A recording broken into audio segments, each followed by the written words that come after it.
The episode opens with people being interviewed about their views on Al-Masih.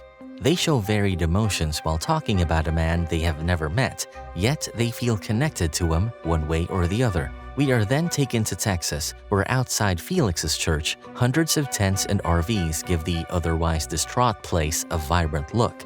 People have congregated as they are eager to meet Al-Masih. Geller is also there to keep a close vigil on the man these people regard as a prophet. One of the women from the interview has just reached the church with her sick daughter, hoping for a miracle.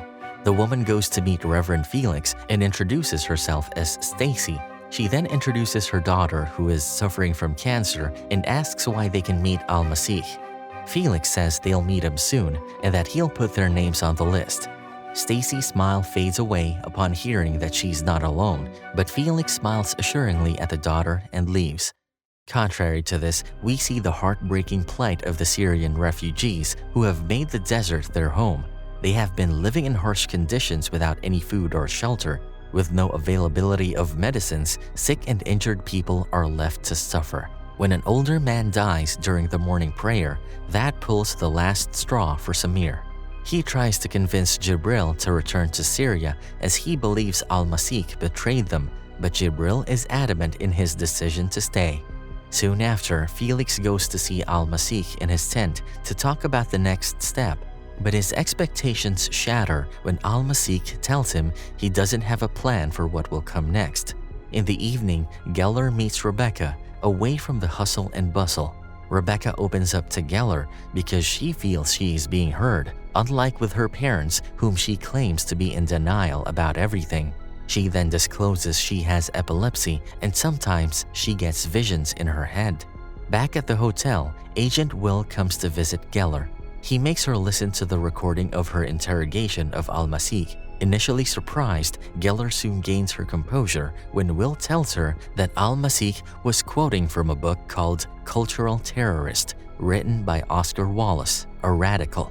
After his book came out, Wallace became a magnet for radicals and extremists. Will thinks Al-Masih is basing his agenda on Wallace's manifesto of creating confusion in society. Meanwhile, Avaram's ex-wife has been worried about Avaram's erratic behavior. She is perturbed seeing his car parked outside her house for 3 days now and decides to visit her brother, who turns out to be Zev, director of Shin Bet. She asks him about Avaram's whereabouts, and Zev reveals Avaram was suspended for reasons he can't disclose. But he soon has a hearing later that week and assures her that there is nothing to worry about. Unbeknownst to them, Avaram is in Texas. Back at the church, Anna is surprised to see her dad there. He has come to see how things are going and to help. Later that evening, he goes to talk to Felix and tries to talk him into being rational. People have come from all over the place, and they need answers. He euphemistically says that he wouldn't want to be the person letting these people down. The Syrian refugees are becoming impatient at the border, and their trust in Al-Masih is weakening, which causes them to go back to Jordan for refuge. Avaram has reached the town where Felix is addressing people near his church. He approaches Al-Masih's tent and points his gun at him when he comes out. Avaram stares into Al-Masih's eyes and, sensing no fear even as death stares him in the eye, Avaram lowers his gun, unable to bring himself to pull the trigger, rendering Al-Masih to walk away. Someone tells the group gathered that Al-Masih is out of his tent, and everybody follows him. In the rubble, a son and a father finally find their dog, but the dog is badly wounded and stuck under debris. The father prepares the son to say goodbye to his beloved dog as it is suffering, but before he could do so, Al-Masih arrives there, takes the gun from the man, and shoots the dog, ending his suffering. Geller, who has been keeping a vigil on Al-Masih's tent, sees Avaram pointing his gun at Al-Masih on the video and rushes to the scene.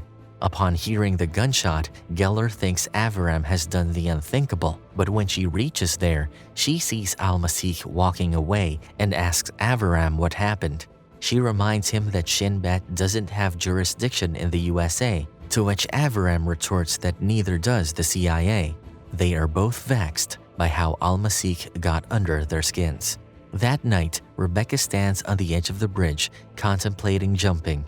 Soon, Al-Masih joins her and stands behind her on the ledge. They start talking, and he reveals he has come for her. In the wee hours of the morning, most of the Syrian refugees head back to Jordan. Samir has decided to join them, but Jibril chooses to stay at the border. The scene takes us to Damascus, where Jibril is back at his house and his mother is alive. She has woken up from under the rubble and is calling out to Jibril. Suddenly, Jibril opens his eyes and finds Al-Masih in front of him, handing him the prayer mat containing a weapon. Jibril soon gains consciousness and realizes this was all a dream. Back in Texas, the authorities have taken charge of the grounds near the church and are pleading with the people to go back home for their own safety. The public is now divided into believers of Al-Masih and the people who became non-believers after he fired a gun.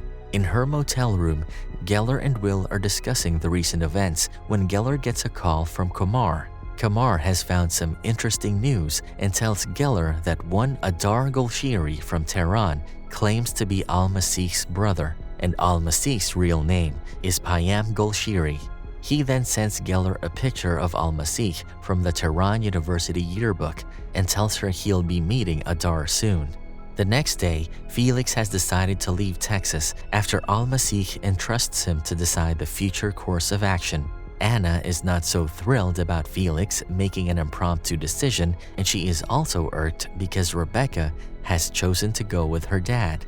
When Anna tries to stop her, Rebecca confesses that the morning of the tornado, she was running away from their home as she hated living there. Left with no choice, Anna joins her family on the trip. As the family is leaving, Felix turns towards the crowd and instructs them to follow them. Hundreds of cars and caravans follow Felix and Al-Masih without knowing their destination. Amid the serpentine line of cars, one car is shared by Aviram and Geller. They start talking and, in due course, get to know each other a little better. Stacy is also in the convoy with her daughter when she gets a call from her husband.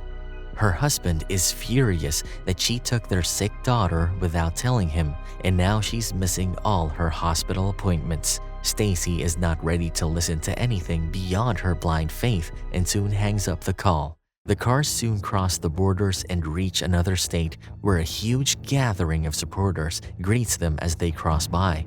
The fleet stops for the night and Geller books a motel for herself. While sitting in her room alone, she contemplates what her life has come to. She tosses her medical kit in the bin, letting go of her dream to become a mother to her late husband's child after 4 miscarriages. During their journey, Rebecca keeps taking Al-Masih's pictures and posts them on her Instagram. This time, she takes his picture standing near the mileboard and asks a cryptic question to her followers. Soon, the picture goes viral, and people believe they are going to Washington, D.C. Felix, who had not decided where to go next, takes it as a sign and directs the convoy to Washington, D.C. Geller has grown to trust Aviram enough to disclose that they've got Al-Masih's real name. Upon searching deeper, she is baffled to find that Al-Masih has been to D.C. before, as he did a semester at Williams College in Political Science under the lectureship of Oscar Wallace. Geller is concerned if Al-Masih is associated with Wallace, now an international terrorist. He might have an ulterior motive. As the people reach the capital, they find the local police have barricaded the roads, but that isn't going to stop them. Al-Masih gets down from the truck and the people follow him, leaving their cars behind. They all make their way to the Lincoln Memorial. Al-Masih then turns towards the crowd and addresses them on liberty and justice. He tells them they are chosen, and now it is for them to choose on which side they stand. He then turns back and starts walking on the reflecting pool, making everybody gasp in astonishment. At the same time, we see Jibril being helped by Al-Masih to get up on his feet. Once he's up, Jibril takes wobbly steps as he removes his clothes and walks towards the fence. A soldier points his gun at Jibril, but Jibril looks at him with compassion, making the soldier lower his weapon and let Jibril pass the fence, with the rest of the Syrian refugees following behind.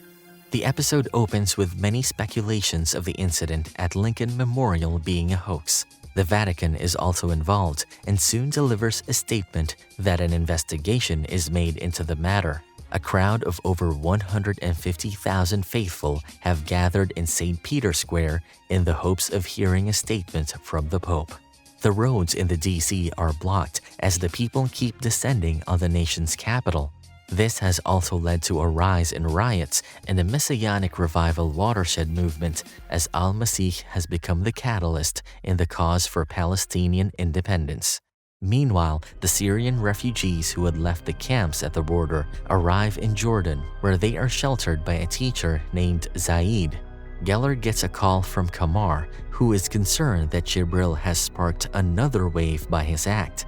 He asks her to come back to Israel, but Geller refuses, saying she has something important to take care of. She then visits the White House to meet Cameron, the chief of staff, and shares her findings with him and her boss. Geller tells them that even though Wallace has been hiding outside of Moscow, the online posts continue to incite his followers to carry out acts of social disruption. Cameron, however, is not convinced, as everything Geller says is based on speculation without any concrete proof. Back at their hotel, Rebecca is happy with her growing popularity, but not everyone shares the same opinion. She gets vexed after reading some hateful comments. Meanwhile, at the university, Keon arrives at his history class but gets irked by the discussion of recent happenings and soon leaves the class. Students have found a reason to refrain from attending classes and indulging in various activities on campus. Perturbed by all their years of studies going to waste like this, Keon returns to his dorm room and stares at the Holy Quran. The following day, Felix has arranged for a prayer meeting with many media people and religious officials. Determined to meet Al-Masih, Stacy manages to sneak inside the venue with her daughter. She goes around the corridors to find Al-Masih's room, and when the security confronts her, she is not willing to take no for an answer. Al-Masih opens his door and agrees to see her daughter and asks Stacy to wait outside. Al-Masih's every move is under vigilance as Will has installed cameras in his room to find evidence to discredit him. That night, Geller decides to take a break and goes to the bar, where she spots Aviram.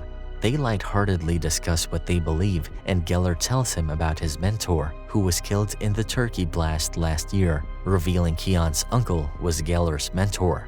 This is why she goes to the cafe every now and then to check on Keon. Back at the hotel, a woman visits Al-Masih pretending to be sick. She turns out to be a prostitute sent to discredit Al-Masih. Instead, he helps her overcome her shame and the burden she has been carrying. Seeing this, Will finds his eyes well up as he believes he just witnessed a miracle. As the woman leaves the room, Rebecca sees this and swiftly walks out of the hotel. Al-Masih follows her to the bridge, and as they start talking, Rebecca shares how she feels everything is coming to an end. Al-Masih acknowledges her feelings as real and asks her to let go of the guilt she's carrying. Meanwhile, in Iran, Kamar is interviewing Adar about his brother Al-Masih. Adar tells him that his brother liked to tell stories and trick people. Their parents passed away while fleeing Iraq when they were kids, and soon after, they were taken in by their uncle, who was a trickster. He raised them in Tehran and taught them everything he knew, from English to the art of illusion. The episode ends when in the evening Al-Masih returns to his room but gets ambushed by a person who puts a black bag over his face. If you would like to see how everything plays out in the third and final part of the story, please click on the end screens.